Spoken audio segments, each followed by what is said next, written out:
Hello friend, नमस्कार। मैं pharmacist सुशील आप सभी का मेरे चैनल में स्वागत करता हूं।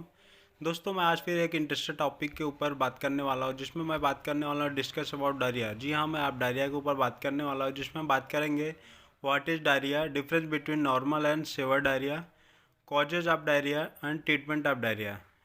इन सब के बारे में आज डायरिया के ऊपर हम बात करने वाला हूँ। दोस्तों, अगर आप मेरे चैनल में न्यू हो तो प्लीज़ मेरे चैनल को लाइक करिए, शेयर करिए और सब्सक्राइब करना बिल्कुल मत भूलें।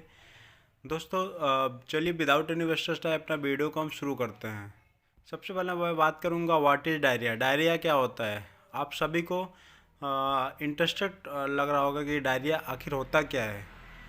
मैं बात करूंगा diarrhoea. Diarrhoea is very common happening in the most people in few each year. Diarrhoea एक ऐसा बीमारी होता है जो कि हर एक आदमी को हर एक टाइम हर साल ज़रूर होता है। When you have diarrhoea your stool will lose and watery. जब आपको डायरिया होता है तब आपका जो स्टूल होता है वो लूज हो जाता है एंड वाटरी, पानी जैसा, मतलब एकदम पानी जैसा आपका स्टूल बाहर आने लगता है। तो कंडीशन में आप समझ लीजिए हमको डायरिया हो गया है। Diarrhoea can be caused by bacteria. Most of जो डायरिया होता है वो बैक्टीरिया की वजह से होता है। जो कि डायरिया का जो मेन साइड इफेक्ट होता है वो डिहाइड्रेशन होता है। Dehydration is the dangerous side effect of diarrhoea. Diarrhoea can causes dehydration. Dehydration का मतलब क्या होता है? When your body lose large amount of water, electrolyte imbalance, loss of sodium, potassium and magnesium. मतलब जब आपकी बॉडी लार्ज अमाउंट ऑफ, मतलब खूब ज़्यादा अमाउंट ऑफ में पानी बाहर निकल जाता है। कभी कभी डायरिया के टाइम में वोमिटिंग भी होने लगता है। कभी कभी डायरिया के टाइम में फीवर भी आने लगता है। तो कंडीशन में क्या होता है कि वोमिटिंग के टाइम में वाटर ज़्यादा लॉस हो जाता है। और दूसरा, स्टूल के थ्रू भी जितना पानी पीते हो स्टूल के थ्रू या फिर वोमिटिंग के थ्रू बाहर निकल जाता है। तो टाइम पे हमारा जो इलेक्ट्रोलाइट होता है, लॉस ऑफ सोडियम, पोटेशियम और मैग्नीशियम, ये एक प्रकार का इलेक्ट्रोलाइट होता है, वो इम्बैलेंस हो जाता है। मतलब जब ये बाहर निकल जाएगा तो बॉडी में इनकी कमी हो जाएगी, तो इसके लिए हम इसको इम्बैलेंस बोलते हैं। तो this is the important causes of dehydration diarrhoea. Next हम बात करते हैं what is the difference between normal diarrhoea and severe diarrhoea. Diarrhoea में क्या क्या डिफरेंस होता है? There are actually several difference way to classify diarrhoea. This type of diarrhoea include, पहले एक्यूट डायरिया। एक्यूट डायरिया में क्या होता था? Most common acute diarrhoea is loose watery diarrhoea that lasts 1 or 2 days। मतलब जब कभी अपने को डायरिया होता है, अपने को लूज मोशन होता है, तो 1 या 2 दिन में अपने आप ठीक हो जाता है। मतलब और नॉर्मल डायरिया बोलते हैं हम लोग उसको, एक्यूट डायरिया के नाम से समझ सकते हैं। This type does not need treatment, it's usually goes up away few days. मतलब यह कुछ दिन के बाद अपने आप ख़त्म हो जाता है। वो टाइम पे आप इलेक्ट्रोलाइट ले लीजिए, ORS ले लीजिए, या फिर इलेक्ट्रॉल पाउडर ले लीजिए, ये सब घोल करके पी लीजिए। अपने आप अगर एक्यूट डायरिया रहेगा तो 1-2 दिन में ख़त्म हो जाएगा। नेक्स्ट हम बात करते हैं परिस्टेंट डायरिया। परिस्टेंट डायरिया क्या होता है? This type of diarrhoea generally persist of several weeks. मतलब ये कुछ वीक तक ये डायरिया रहता है, मतलब 2 to 4 वीक, 2 से 4 वीक तक ये डायरिया अपने बॉडी में रहता है। तो टाइम को हम इसको बोलते हैं परिस्टेंट डायरिया। परिस्टेंट डायरिया थोड़ा डेंजर होता है as compare to acute diarrhoea में। तो ये कंडीशन में आप डॉक्टर से ज़रूर कंसल्ट करें। Third one is chronic diarrhoea. Chronic diarrhoea क्या होता है? Diarrhoea that's lots of more than 4 weeks up comes to goes regular over a long period इस टाइम को क्रोनिक डायरिया। जब डायरिया मोर देन 4 वीक्स, जब diarrhoea 4 week से ज़्यादा हो जाता है अपने को, तो वो डायरिया को हम लोग क्रोनिक डायरिया बोलते हैं। क्रोनिक डायरिया में क्या होता है? पेशेंट को हॉस्पिटल में एडमिट करने की ज़रूरत पड़ जाती है। तो क्योंकि उसमें जो लॉस ऑफ इलेक्ट्रोलाइट होता है वो ज़्यादा लॉस हो जाता है, डिहाइड्रेशन ज़्यादा हो जाता है। तो वो ह्यूमन बॉडी में जो पानी की मात्रा होती है, जो नॉर्मल अमाउंट ऑफ वाटर होता है, वो इसका कमी हो जाती है। तो टाइम पे अपने को हॉस्पिटल में पेशेंट को एडमिट करना पड़ता है। नेक्स्ट हम बात करते हैं can diarrhoea harm your health. क्या डायरिया अपने बॉडी के लिए हार्मफुल है?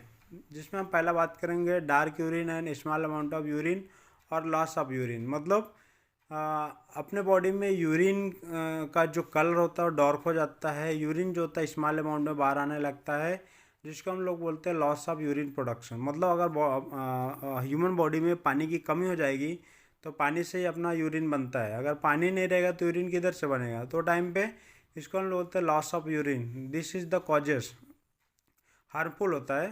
दूसरा रैपिड हार्ट रेट, मतलब अपना जो हार्ट रेट होता है धीरे धीरे बढ़ने लगता है। तीसरा हेडेक होने लगता है। चौथा फ्लश ड्राई स्किन, पानी की कमी की वजह से अपना स्किन जो होता है ड्राई होने लगता है। एंड इरिटेबिलिटी एंड कन्फ्यूजन, अपने को बहुत सारा कन्फ्यूजन होने लगता है क्योंकि इलेक्ट्रोलाइट और वाटर लॉस हो जाता है तो अपने आप को कन्फ्यूजन लेने लगता है। 6 लाइट हेडेक एंड डिजनेस, मतलब अपने लाइट में थोड़ा सा लाइटिंग में चेंजेस आने लगता है अपनी आँख की रोशनी में। तो ये है हार्मफुल इफ़ेक्ट ऑफ डायरिया। तो ये कंडीशन हो तो आप ज़रूर से ज़रूर अपने हॉस्पिटल में तुरंत एडमिट होने की कृपा करें। नेक्स्ट हम बात करते हैं व्हाट कॉजेज डायरिया। डायरिया कैसे कॉज होता है, मतलब डायरिया होता कैसे है। पहला इन्फेक्शन ऑफ बैक्टीरिया, पहला डायरिया जो होता है वो बैक्टीरिया के इन्फेक्शन की वजह से होता है। दूसरा infection of other organism and pre form toxin, मतलब कोई दूसरा ऑर्गेनिज्म की वजह से भी हमको डायरिया हो जाता है। Eating food that upset digestive system, कभी कभी हम खाना खा लेते हैं, ज़्यादा खाना हो जाता है तो वो टाइम पे अपना जो डाइजेस्टिव सिस्टम होता है अपसेट हो जाता है, मतलब वो प्रॉपर तरह से खाने को डाइजेस्ट नहीं कर पाता है तो वो टाइम पे अपने को डायरिया हो जाता है। चौथा बात करते हैं एलर्जिक एंड इंटॉलरेंस, एलर्जी की वजह से भी हमको डायरिया हो जाता है। चौथा मेडिकेशन, मेडिकेशन में कभी कभी हाई पावर का एंटीबायोटिक जो हम लोग ले लेते हैं, अपनी बॉडी एंटीबायोटिक को इंटॉलरेंस नहीं कर पाती तो वो टाइम पे भी हमको डायरिया हो जाता है। छठों माल एब्जॉर्प्शन ऑफ फूड, मतलब पुअर एब्जॉर्प्शन, खाना खाने के बाद अपना बॉडी का एब्जॉर्प्शन बराबर से नहीं होता है तो टाइम पे भी हमको डायरिया हो जाता है।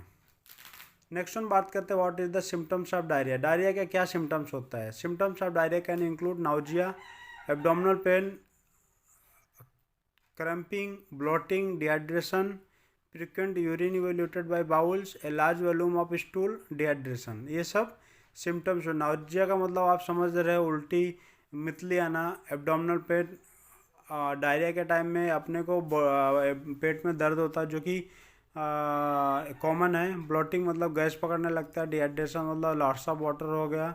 लार्ज अमाउंट ऑफ स्टूल मतलब अपने बॉडी से यूरिन स्टूल ज़्यादा अमाउंट में बाहर आने लगता है। नेक्स्ट हम बात करते हैं ट्रीटमेंट ऑफ डायरिया। क्या क्या ट्रीटमेंट आता है डायरिया का। पहला ओरल रिहाइड्रेशन सोल्यूशन, पहला ORS देते हैं। दूसरा जिंक सप्लीमेंट, जिंक भी एक इम्पॉर्टेंट रोल है डायरिया के केस में, तो जिंक ज़रूर दे पेशेंट को, डॉक्टर ज़रूर जिंक प्रेफर करता है। तीसरा एंटी डायरियल मेडिकेशन में जैसा लोप्रामाइड हो गया, O2 टैबलेट हो गया, ओफ्लॉक्सासिन ऑर्डिनोल टैबलेट हो गया, ये सब एंटी डायरियल मेडिकेशन है जो कि आपके हर एक मेडिकल शॉप में इजीली मिल जाएगा। छठवां probiotic, Lactobacillus rhamnosus and Saccharomyces boulardii for antibiotic associated diarrhoea, जो कि कुछ प्रोबायोटिक होते हैं, मैं आपको 2 का नाम बताया, बाकी अदर प्रोबायोटिक होते हैं जो कि डायरिया को होने से रोकते हैं, अपने को बचाते हैं। तो वो टाइम पे भी अपने को प्रोबायोटिक भी लेना बहुत जरूरी। प्रोबायोटिक होते हैं जो कि नंबर ऑफ गुड बैक्टीरिया के कैप्सूल के अंदर फिल किया रहता है, जो कि अपने बॉडी के अंदर नंबर ऑफ गुड बैक्टीरिया जो होते हैं उसकी कमी हो जाती है तो ये जाकर के उसको पूरा करता है, उसकी कमी को पूरा करता है। तो दोस्तों ये था हमारा वीडियो डायरिया के ऊपर। आपको कैसा लगा आप कमेंट करके बताएं। नेक्स्ट आपको वीडियो को पूरा देखने के लिए मैं आपको थैंक यू बोलना चाहता हूं। और मेरे चैनल में अगर न्यू हो तो प्लीज़ मेरे चैनल को लाइक करिए, शेयर करिए, सब्सक्राइब कर दें। मिलते हैं नेक्स्ट वीडियो में, तब तक के नमस्कार, जय हिंद।